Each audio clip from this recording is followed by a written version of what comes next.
Willy se anima, Friki en 2D.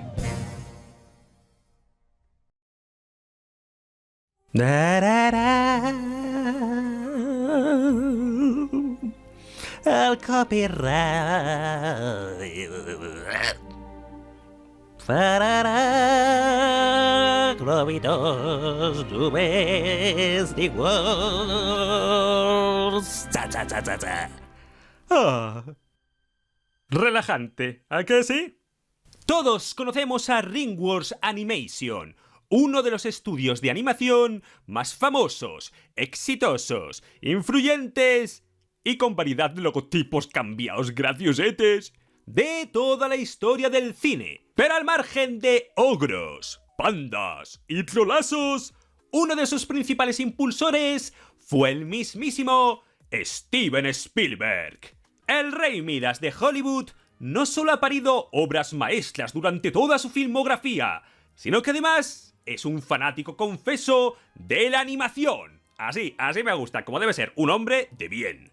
De hecho, su ansia animada empezó en los 90, produciendo todo tipo de películas y de series que hacían honor y pasta gansa a este magno arte. Hasta que llegó a formar su sueño: ser el próximo Walt Disney, con su propio estudio de cine de animación. No, ese no.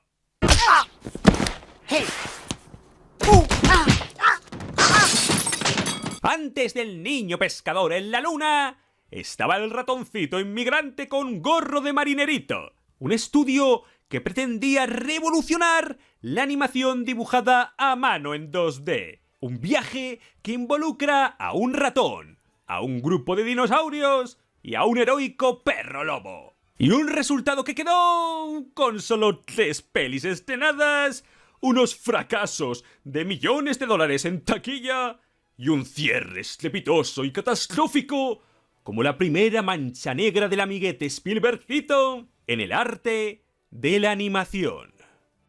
Pasa peña, aquí Willy Movies. Cinéfilo, dibujante, friki y, como no, loquete del carajo. Y os doy la bienvenida a todos y a todas a la retrospectiva de uno de los estudios de cine animado de los años 90 más fracasados y olvidados de la historia del séptimo arte. Esta es la historia de la compañía de animación fallida del mismísimo Steven Spielberg. La historia de Ambrimation.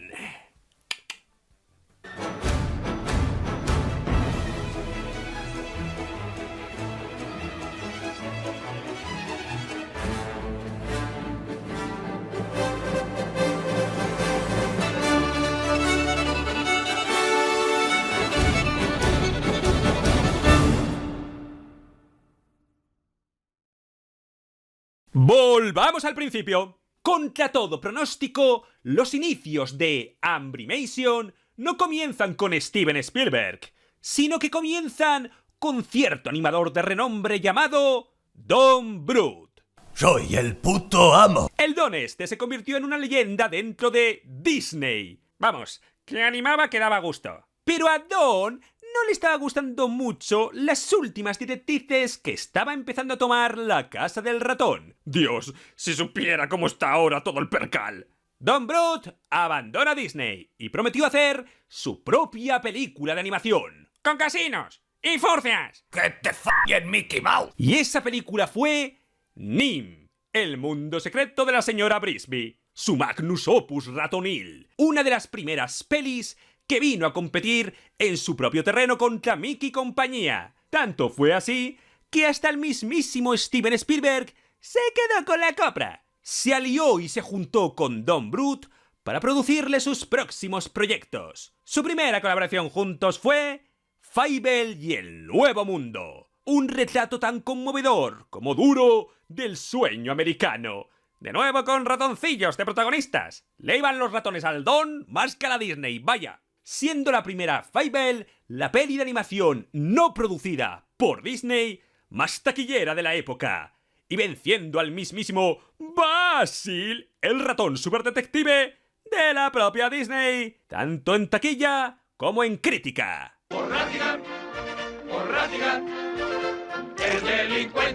Me cago, me meo, me tiro un peo. Spielberg continuó currando con Don Bluth en su siguiente producción, En busca del Valle Encantado. La peli de Piesito y los dinosaurios, básicamente. Bueno, al menos la primera de las chorrocientas que hay. Soy el cabronazo que os ha jodido vuestras infancias. De nuevo, la peli del cuello largo fue otro exitazo. Venció la peli Disney de aquellas como era Oliver y su pandilla. Y ya al margen de Don Bluth, Spielberg reafirmó su fama como productor animado con uno de los proyectos de animación más ambiciosos y épicos de toda la historia del cine. ¿Quién engañó? A Roger Rabbit. Este híbrido de dibujos animados y personas reales fue una revolución. El nombre de Spielberg ya era lo suficientemente tocho incluso en el campo de la animación para convocar a animadores, directores, productores y artistas en general y alrededor del mundo y embarcarse en su próxima aventura animada. A todos menos a Don Bluth. ¡Plot twist! Y es que el propio Bluth, que mira que es exigente el hombre, no estaba muy contento con la colaboración de Tito Spielberg y por consiguiente de su amiguete Jorgito Lucas en su última peripecia prehistórica. Resulta que Spielberg decidió eliminar las escenas más oscuras y jodidas, como si no hubiera pocas, de la primera En busca del Valle Encantado, recortando 10 minutos de animación, reeditando media película y dejando al pobre Don Bluth con poco o nulo control creativo. Pero antes de que Don Bluth se largara de nuevo al antisistema, Spielberg se quedó con los derechos de la franquicia de Fievel, con ayuda de la Universal, su estudio de referencia y de su propia productora cinematográfica, Amblin Entertainment. ¿Y para qué usarían entonces al ratoncito inmigrante de Don Bluth? Pues como mascota, pilar central y primera película de su nuevo estudio de animación. A eso se le llama plagio. En 1989, Amblimation había nacido. Chica, ¿qué dirás? Espera mi llegada, que entre ellas se secó y sigue enamorada. Yo volveré, yo volveré, yo volveré, yo volveré. Volveré, yo volveré, la traeré. Aquí nunca más. Fievel va al oeste. Sí, porque cuando pienso en Fievel, el ratón de Don Bluth, pienso en una puñetera peli de vaqueros. Este oeste no es lo suficientemente furro para los dos. Lagartija asquerosa. La carta de presentación de Amblimation en el cine de animación mainstream empezó con esta secuela. Como dije, sin participación alguna de Don Bluth como en la película original. Y vaya si se nota. La película literalmente empieza con una fantasía onírica del ratoncito Fievel pegando tiros a destajo a unos gatos malosos en pleno oeste americano. Igualito que la primera, vaya. Resulta que Fievel y su familia no están felices en América. Por no haber venido, ¿no te jode? Un gatete finolis con voz y pintas de John Chris. Dios, y pensar que rechazó el papel del relojito en La Bella y la Bestia por salir en esto. Engaña a los ratones de ciudad para ir al oeste con un ratón Muppet más falso que una moneda con la cara de Popeye. El verdadero plan de los Michis es llevar ratones al desierto para tener mano de obra y buffet libre. ¡Puta, qué ofertón! Fievel y su familia se unen a la travesía. ¡Ale! Otra vez de mudanza. El gato gordo de la primera, Tigre, también tiene su propia subtrama, intentando recuperar el amor y los cojonazos de su novia Gata. Y mientras en la película original la trama per se arrancaba y empezaba con que Fievel se perdía en la gran ciudad y palpábamos su sufrimiento, melancolía y reencuentro con su familia ratonil, en esta secuela, en cambio, durante el viajecito en tren, Fievel pilla a los gatos a hablar de sus corruptelas y le tiran del tren en marcha. Pero a un par de escenas siguientes, literal, Fievel se topa con el pueblo del oeste de turno y se reúne con su familia otra vez. Que no pasa nada. Se ha perdido como la primera, pero entre estos ratones esto ya es el pan o el queso de cada día. ¿A dónde va a tirar entonces la trama de la peliculita? Pues mira tú qué casualidad, que ese mismo pueblo del oeste, Fievel conoce al perro vaquero de sus fantasías. Wild Perrales. Este sabueso vejestorio está para el arrastre, y eso que tiene la voz de James Stewart, icono en su década en cuanto a pelis del cine western se refiere, en su último papel antes de morir. Esto sí que es irse por la puerta grande. Así que Fievel, Wiley y Tigre deberán vaquerizarse al completo para salvar a la peña ratona de convertirse en hamburguesas siguiendo las normas del Far West animado. Y sin pistolicas, que eso es muy violento y solo sirve para la secuencia de sueño inicial. Mejor ponerles tirachinas y arreando. Pedíselas prestadas a los gemelos Tipizape. La primera Fievel plasma de forma animada un hecho real tan crudo como son la inmigración, las dificultades, la desesperación, la lucha de clases o las falsas promesas. Todo envuelto bajo la pérdida y la separación del ratón protagonista y su familia. Vamos, que tenía la crudeza y la seriedad típica de las pelis de Don Bluth, donde pasaban cabronadas una detrás de otra para no amariconar a los peques, hasta llegar al merecido final feliz. En esta secuela, en su lugar, tenemos de directores a los artistas y animadores Phil Nivenling y, sobre todo, a Simon Wells, que después acabaría dirigiendo El Príncipe de Egipto. Con este par encargados de cada peli de Ambrimation, algo de crítica social o adulta debería tener esta segunda de Fievel en concreto, ¿verdad?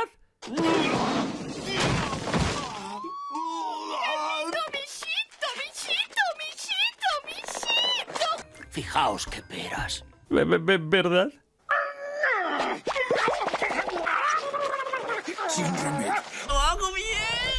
¡Para! ¡Que te va a dar un patatús! Sí, y es que todo el realismo de Fievel y el Nuevo Mundo es aquí sustituido en Fievel va al oeste con humor boboncio con animalitos. No hay más que ver su animación. Como no pudieron emular el estilo clásico de Don Bluth a lo Disney, básicamente, aquí tiraron por irse al extremo opuesto. Animación caricaturesca sacada directamente de los Looney Tunes. Toda la peli va a toda mecha, con todo moviéndose, exagerándose, caricaturizándose, ¡bam! Y ok, vale, animación cartoon. Nadie es más fan de ese estilo de animación que un servidor. Pero no sé si el número de animación por fotogramas está mal configurado, o se han saltado numeraciones, o qué coño, pero siento que estoy viendo todo a por 2 de velocidad. ¡La Virgen, qué mareo! Tecnicismos aparte, los pocos momentos donde la crítica social sale a relucir un poquejo es con los villanos gatos aristócratas queriendo esclavizar ratoncitos. Pero se toca tan por encima como para no molestar que casi ni llega a sátira, es más ruido de fondo que otra cosa. Y de las esteritas musicales ya ni abro. Aparte de porque son poquísimas, porque salvo la canción de la ratona en la cantina, que es un temazo, el resto de melodías aquí son flojísimas. Fievel, debo decir que es un ejemplo de flanderización bastante considerable y prematuro. ¿De dónde sacó su amor por los vaqueros? No decían nada de eso en la primera película. ¿Cómo carajos convierte el gorrito este emblemático de marinerito de la primera película, Pamba, en un sombrero vaquero de quita y pon? Ni puta idea. Pero mientras en la anterior, Fievel se sentía como un niño ratón ciertamente real, aquí es solo un mocoso al que le gustan los cowboys. El resto de personajes no tienen nada muy remarcable ninguno. Les han chupado casi todo el carisma, tanto a los viejos como a los nuevos. Si acaso resalta el perrete Sheriff, que podría tener la única escena que intenta evocar algo de la emotividad y el cariño de la primera película, que es la escena final, justamente, la de la puesta de sol. Si la peli se hubiera enfocado en esto, como su corazoncito, Dios, la patata, lo que se habría roto la patata con este final. Más encima sabiendo que es la última película en la que participó su legendario actor de voz. Pero tal y como está, se queda en un momentico lindo, paneo con CGI de la época y ¡pamba! Fin. Créditos. ¡Hala! Disparando al aire. ¡Pum, pum! Resumiendo que es gerundio. Fievel va al oeste fue una primera apuesta para Ambrimation bastante débil y genérica. Y sí, para los niños, pues cumple sobradamente. Pero si estoy siendo tan duro con ella, es porque estamos hablando de una secuela directa de Fievel y el Nuevo Mundo. Y simplemente no da la talla y ni siquiera lo intenta. Se conecta tan poco con la película original que da la sensación que iba a ser una película completamente diferente y aislada del mundo de Fievel. Pero en el último momento metieron los personajes de la primera peli así, ahí, de por medio para hacerla pasar por secuela y ala, ganar dinerín, dinerón, desvirtuando e infantilizando la saga entera sin vergüenza alguna. Y la taquilla de la época se dio por aludida con esta secuela. Con un presupuesto de 16 millones de dólares y una campaña de publicidad masiva con el nombre de Spielberg por todas partes como el primer gran estreno animado de Ambrimation, Fievel al Oeste acabó recaudando solo unos 40,6 millones de dólares a nivel mundial. Ojo, que no es mala cifra tampoco, pero sí muy decepcionante comparado con el éxito taquillero y sobre todo crítico de su antecesora.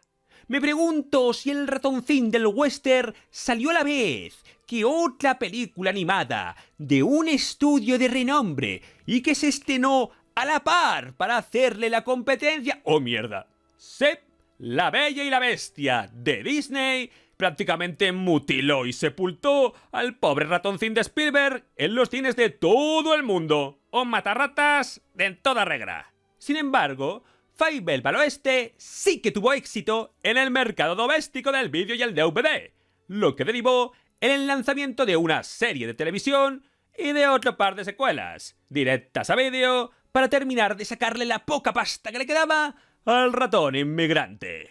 ¡Wow! Eso sí que es una buena metáfora y analogía de lo que los americanos hacen con los extranjeros. ¡Buen tiro, sí señor! Pero si os pensabais que El ratoncito vaquero había tenido tanto una primera peli de nuevo estudio como una secuela continuista bastante fallida y descafeinada, ¿no os imaginabais el desastre que se avecinaba con la segunda película animada de Ambrimation? Regresa atrás cuando el día nació y únete a mí. Regresa atrás, gira el reloj. Regresa atrás cuando el día nació y únete a mí.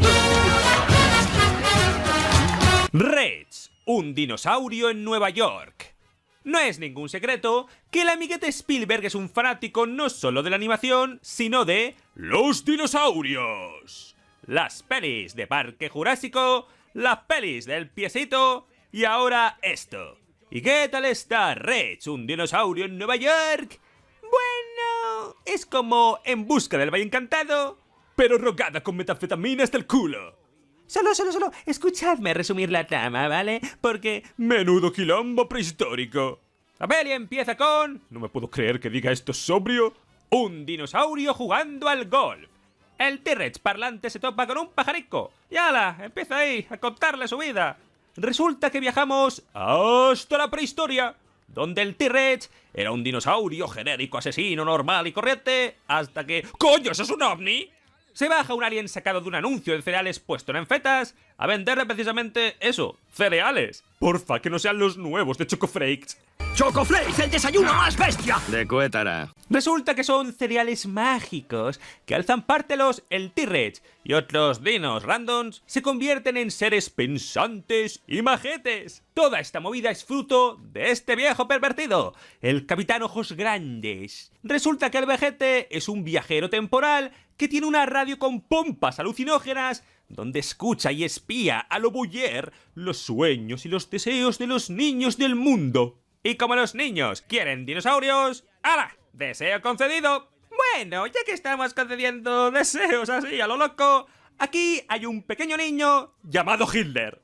Él solo quiere iniciar un tercer Reich para llevar la alegría y la jauja al mundo entero. Concédele su deseo, vejete, venga. A ver si hay huevos. ¡Racista intolerante de mierda! Total, que tiran a los dibudinos en plena Nueva York, literalmente. Y es aquí donde la película se va a la mierda cuando aparecen dos mocosos tocapelotas. Uno llamado Louis, que está huyendo de casa para unirse al circo, esperemos que no a este circo, y otra llamada Cecilia, que a pesar de vivir en un casoprón la vida parre, está triste porque sus progenitores no le hacen ni puto caso. Durante esta primera mitad, todo es una infantilada de campeonato con los dinos bailando y cantando de aquí para allá. Pero en la segunda mitad aparece otro viejo verde, el profesor Ojos de Tornillo. Este es el hermano malvado del vejete, un feriante pirao propietario de un carnaval de los horrores que utiliza el miedo para acojonar a todo Dios. Coño, pues el show está bastante guapo. Ríete tú de la escena del circo con Katy Perry en Madagascar 3. This is Minecraft. Come on, show them how. like a zombie spawner in a room. El profesor Chifláutico les hace firmar a los niños un contrato en blanco. Debe ser el guión de la película. ¿Utilizando su propia sangre? ¿Firman con sangre? ¿Qué clase de puta peli de terror es esta, Weapons? Pero los dinos llegan y para salvar a los niños, que no sé cómo coño se han transformado en monicacos, se toman la píldora del día después y cada bicharraco del Cretácico vuelve a su estado de bestia parda original. Así que ahora depende de Louis, Cecilia y un payaso sin puta gracia detener el espectáculo del profesor Chifláutico y salvar a sus amiguetes dinosaurios. Y después de resumir como buenamente he podido la trama, yo creo que el meteorito ese sería lo mejor para esta puta peli. Los directores encargados, de nuevo, fueron los mismos que Fievel va al oeste. Pero claro, empezaron con la producción de esta dinopeli a la vez que todavía estaban dirigiendo al mismo tiempo la secuela del ratoncito. Es por eso que se les tuvieron que unir a la dirección otro par de personas más. Cuando una peli tiene tanta peña dirigiendo por metro cuadrado, malo. Rec está basado en realidad en un cuento infantil. Cuento que no tenía más de 20 páginas, por lo cual había que inventarse algo más de chicha en la trama o en el antagonista para tener una peli con cara y ojos que llegara a la hora y pico de metraje. Se escribieron varios guiones, pero ninguno le convencía a Tito Spielberg, hasta que contrató al escritor John Patrick Shanley. Este guionista convirtió el guión en algo más oscuro y tétrico, y como el tipo estaba acostumbrado a obras dramaturgas de teatro, los diálogos eran la cosa menos natural del mundo. Encima, el guionista puso una cláusula en su contrato de que no se podía cambiar ni una sola línea de su guión sin consultarle a él primero. Claro, los actores llegaban a leer sus líneas, decían ¿qué es esta mierda? Y cuando intentaban improvisar o salirse la tangente se topaban con ¡pum! Las imposiciones del señorito guionista. Pero bueno, bastante tuvo el pobre John Goodman, el actor que puso la voz a Reg, que tuvo que grabar sus escenas cuando justo le acababan de quitar las muelas del juicio. ¡Ouch! ¡Que todo el mundo se ha vuelto loco! ¡Es que soy el único por aquí que no se cagan las reglas! Pero para doloroso, lo que tuvo que pasar el actor que originalmente haría la voz del profesor Ojos de Tornillo. Ni más ni menos que el mismísimo John Malkovich. Este pedazo actorazo grabó sus líneas, pero a Spielberg y al resto de productores les pareció que su actuación daba, ¿cómo decirlo? Sí, un miedo que te cagas. Así que le dieron la patada. Esto es un atraco. ¿Qué cojones es esto? Y literal, cortaron y eliminaron las escenas más oscuras en las versiones de prueba de la peli, incluida la escena clave donde explicaban la puñetera motivación del villano. Uy sí, muy oscuro todo. Pero la escena final, donde derrotan al villano ahí todo tétrica y turbia, comiéndoselo literalmente los putos cuervos, eso lo dejamos. No sabes cómo me encanta el olor a mierda. En fin, para más curiosidades de su caótico detrás de las cámaras, miraos esta entrevista a sus directores años después para la web de Sci-Fi. Leedla, en serio, no tiene desperdicio. Pero volviendo a la peli, todas esas movidas durante la producción se notan a leguas, resultando en la peor y más caótica película de Ambrimation con diferencia. La animación ni siquiera me parece tan buena para la época. Sí que fue pionera y revolucionaria en algunos planos y en algunos efectos, pero ahora se ve muy pobretona y pixelada. Solo se salvan los diseños cartoon de los propios dinos y todo el berenjenal creepypasta del circo de los horrores del final. Si tan solo los personajes fueran buenos. Pero tampoco, en cuanto los dinos aterrizan en la Gran Manzana, todo se va al carajo. Especialmente por culpa de estos dos niños de mierda. Louis y Cecilia son el motivo por que la trama más se desvía a los clichés típicos de pelis animadas noventeras intentando imitar a la Disney. Porque todo este tipo de pelis tenían que tener por huevos un niño por ahí dando la murga. Y lo digo porque el niño es hostiable a más no poder y la niña una quejica llorica. Por lo cual, los pobres dinosaurios, los supuestos protagonistas de la peli, quedan reducidos a animalitos de turno, sin ningún tipo de personalidad ni trasfondo. El villano también tiene su aquel, pero de nuevo, Si se cortan sus escenas, donde se explica la backstory, y la peli en sí misma es tan corta y reducida en su metraje que no puede dejar espacio para tanto personaje junto, al final te queda solo como un vejete siniestro que necesita tomarse la medicación. Y el hermano mago del tiempo está igual de desaprovechado y de senil. Pero bueno, al menos tiene una canción cojonuda, con el Shubidua en la cabalgata. Así que... Espera, ¿el Red se está follando a Spider-Man? Resumiendo, que es Gerundio. Reds, un dinosaurio en Nueva York, es una de las películas de animación más raras jamás hechas. Y no lo digo de buenas, precisamente. Si queréis ver una peli donde nada tenga puñetero sentido, con dinosaurios de por medio, cojonudo. Y en su estreno en el 93, el pifostio fue tan mayúsculo como la pata izquierda de un dinosaurio aplastándote ahí todo el grande. Con un presupuesto de 20 millones de dólares, las aventuras de los dinos en el mundo moderno no interesaron a ningún ser humano, recaudando solamente en taquilla unos 9,3 millones de dólares a nivel mundial. Pero la peli que más la perjudicó a esta Reds fue precisamente de la mano del propio Spielberg. ¡Dentro rugido! I'm a motherfucking T-Rex! I'm a motherfucking T-Rex! Sí, la primera película de Jurassic Park, Parque Jurásico, llegó a los cines el mismo año que esta Reds, y con su revolución a nivel técnico y narrativo, estos bicharracos lucieron como nunca antes. Y ahora, bueno, es obvio qué película de dinosaurios sobrevivió al borde de la extinción y cuál película de dinosaurios cayó en el olvido. Por eso, tras su segundo fracaso, Ambrimation enfrentó su última oportunidad pasando del Jurásico al Ártico.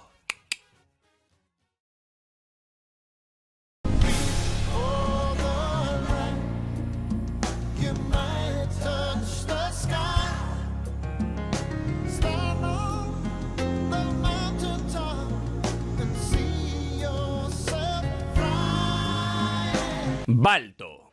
Y llegamos al último de la camada en cuanto a pelis de Ambrimation se refiere.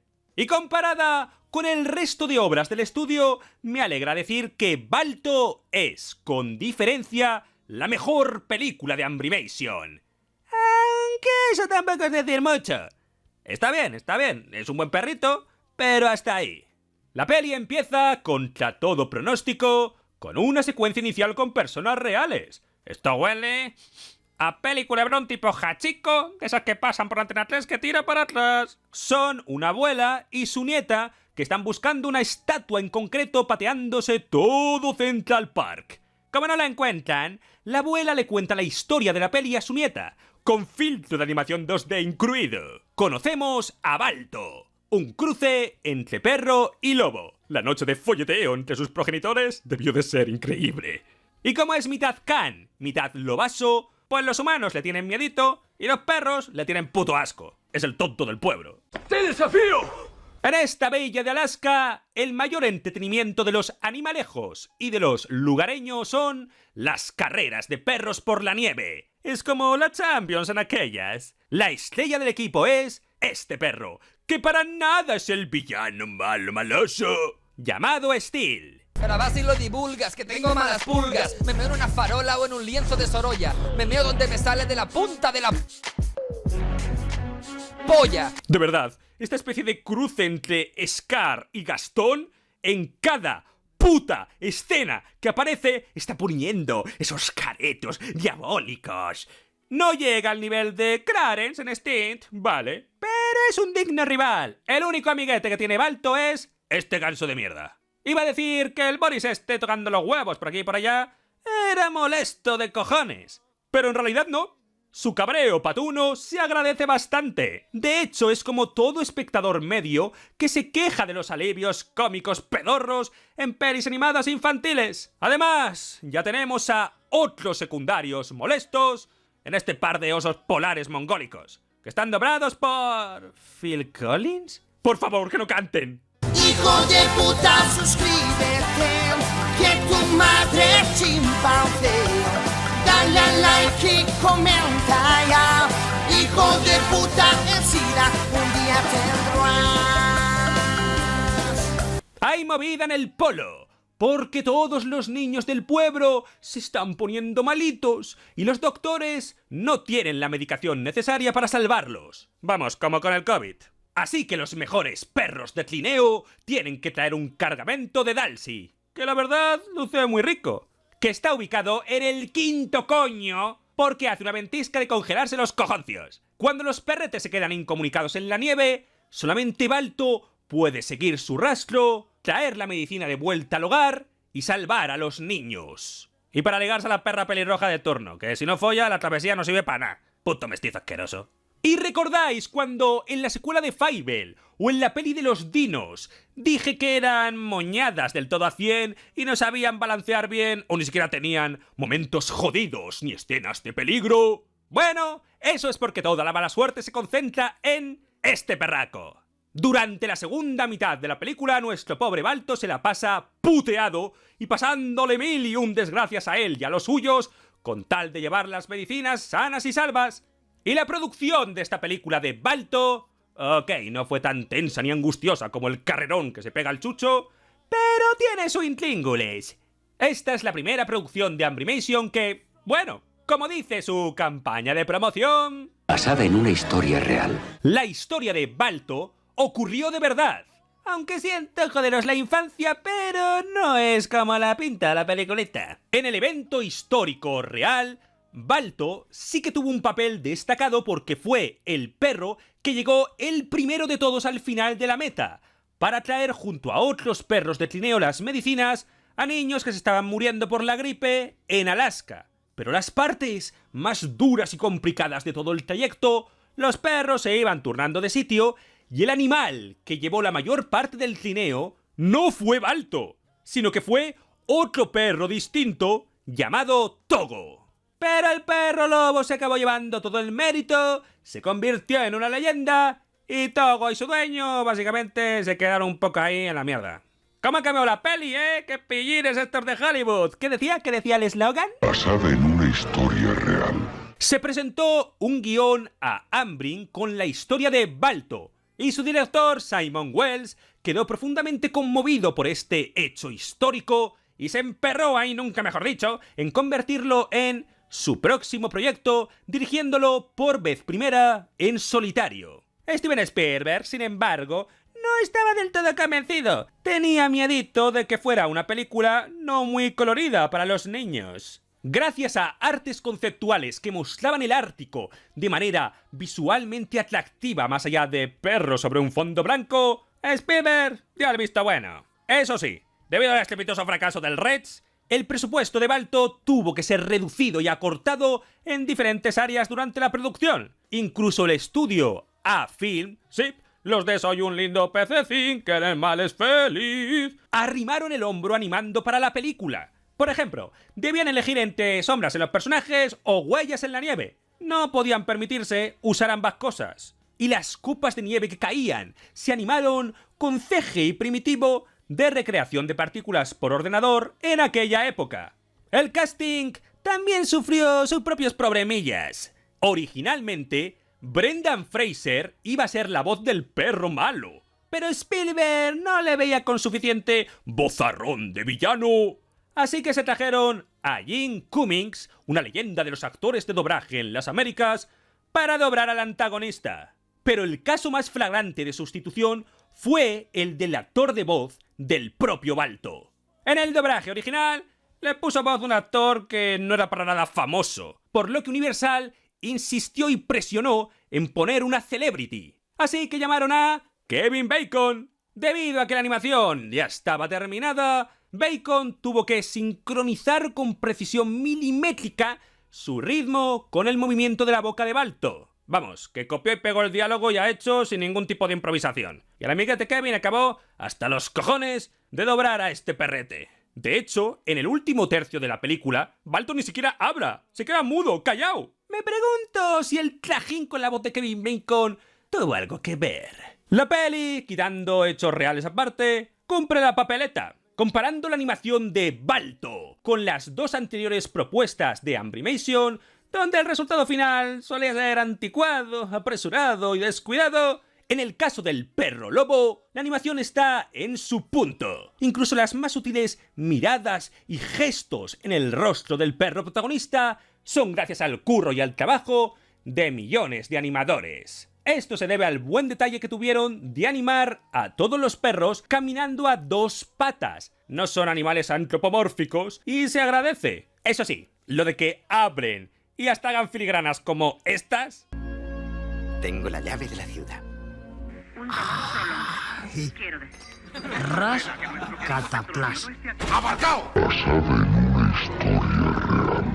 La historia de superación de Balto también está muy bien hecha, especialmente que hace lo que hace no por convertirse en héroe con fama, gloria y casito, sino por salvar a los pobres niños. Y cuando la peli se pone tensa, sabe darte una hostia de realidad, como tumbas de niños, peleas violentas con osos de Alquitlán y ese clímax final donde los perros las pasan putísimas. El problema que yo le veo a esta peli es que es muy predecible. El mensaje de héroe incomprendido contra el mundo no reinventa la rueda, los demás personajes son bastante estereotipados y manidos, y los pocos intentos de humor que hay, quitando el cinismo del ganso, dan escenas de dudosa comedia como estas.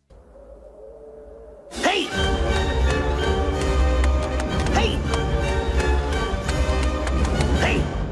Tienes una casa chachi. Muchos niños se habrán sentido identificados o amen esta peli por nostalgia, porque sería la primera película que vieron con este tipo de moraleja y de enseñanza. Lo entiendo, pero para mí, disculpadme, no llega a tener, digamos, cierto pedigrí. Resumiendo, que es gerundio, Balto puede no ser un perro líder, como dice su famosa estatua, pero lo que importa es que es una buena película, con lecciones que los peques pueden llevarse consigo, una animación por encima de la media y un prota tan valiente como memorable. Lamentablemente, Ambrimation seguía sin dejar su huella en la taquilla. Con un presupuesto de 31 millones de dólares, la película del perro lobo fue el último clavo en el ataúd para el estudio animado de Steven Spielberg, recaudando tan solo 11 millones de dólares en taquilla a nivel mundial. Y esta vez, su rival volvió a ser no solo animado como con Fievel, sino animado en una nueva dimensión nunca antes vista en el mundo del cine y con muchas ganas de jugar. Hay un amigo en mí. Sheriff, no es momento para asustarse. ¡Es el momento perfecto! Toy Story, la primera peli animada por ordenador de Pixar, se estrenó 2 semanas antes y eclipsó por completo en su estreno a la película animada en tradicional de Balto. Bueno, y a toda película en general estrenada por aquellas fechas, llevándose los juguetitos, toda la atención y reconocimiento, de la misma manera que Balto se atribuyó el mérito del otro perro Togo en la vida real. Por lo menos tuvo más tirada que el Rex en el mercado doméstico, donde Balto pudo aullar más a gusto y hasta tuvo 2 secuelas directas a vídeo tan baratas como rentables. Desgraciadamente, si llevas un estudio de animación y tus 3 películas estrenadas han sido tales fracasos taquilleros, no había ladrido de perro que salvase los muebles. En 1997, el sueño de Spielberg por crear su propio estudio de animación moriría, cerrando sus puertas y dejándonos sin la compañía de pelis animadas en 2D de la Amblin.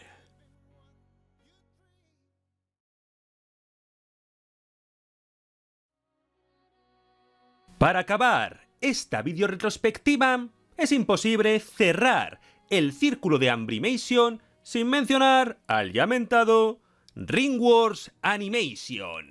En 1994, antes siquiera de que Balto se estrenase en salas de cine, Steven Spielberg se acabó yendo de Universal para fundar DreamWorks, una nueva compañía cinematográfica y sí, también animada, junto al ex jefazo de la mismísima Disney, Jeffrey Katzenberg, para que se encargase de la división de animación, y un tercero en discordia llamado David Gaffan, del que ya no se acuerda nadie. A partir de ahí, los 250 empleados, artistas, directores y animadores de Ambrimation no perdieron sus trabajos, menos mal, sino que pasaron a engrosar las listas para trabajar desde 1995 dentro del estudio del niño pescador en la luna. El resto, como se suele decir, es historia.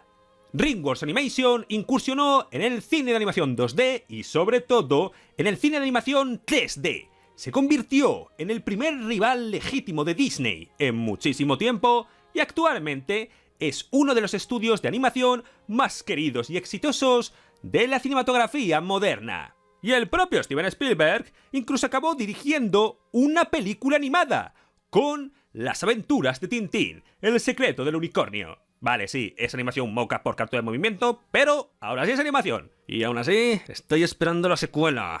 Universal, en cambio, tardó un poco más en dar con la tecla adecuada para formar una industria animada sólida. Intentaron subirse al carro de pelis animadas en los 2000 en adelante, con alguna que otra joyita infravalorada por aquí y por allá. Pero no fue hasta que aparecieron ciertos gafotas amarillos con peto. Illumination Entertainment acabó siendo la matriz y la compañía de pelis animadas oficial producida por Universal, proporcionándoles el éxito animado que tanto habían deseado. E incluso la ironía juega un papel relevante al final de esta historia, porque Universal acabó comprando a la mismísima DreamWorks Animation, y ahora son otra filial animada más en su catálogo cinematográfico. Todo queda en familia. Sin embargo, el legado de Ambrimation no debe ser olvidado, ya que sin ellos, ni luneros ni miniones existirían hoy en día. Ambrimation no produjo las pelis más innovadoras ni populares, claro, pero no tuvo miedo de probar cosas nuevas. Aprendieron de sus errores y siguieron adelante para producir más películas en uno de los estudios de animación más exitosos a día de hoy, sirviendo como recordatorio de la primera incursión de Steven Spielberg en el cine de animación, y su legado perdurará para siempre en nuestros corazones, sea con ratoncitos, con dinosaurios, con perros o con sus propias películas animadas.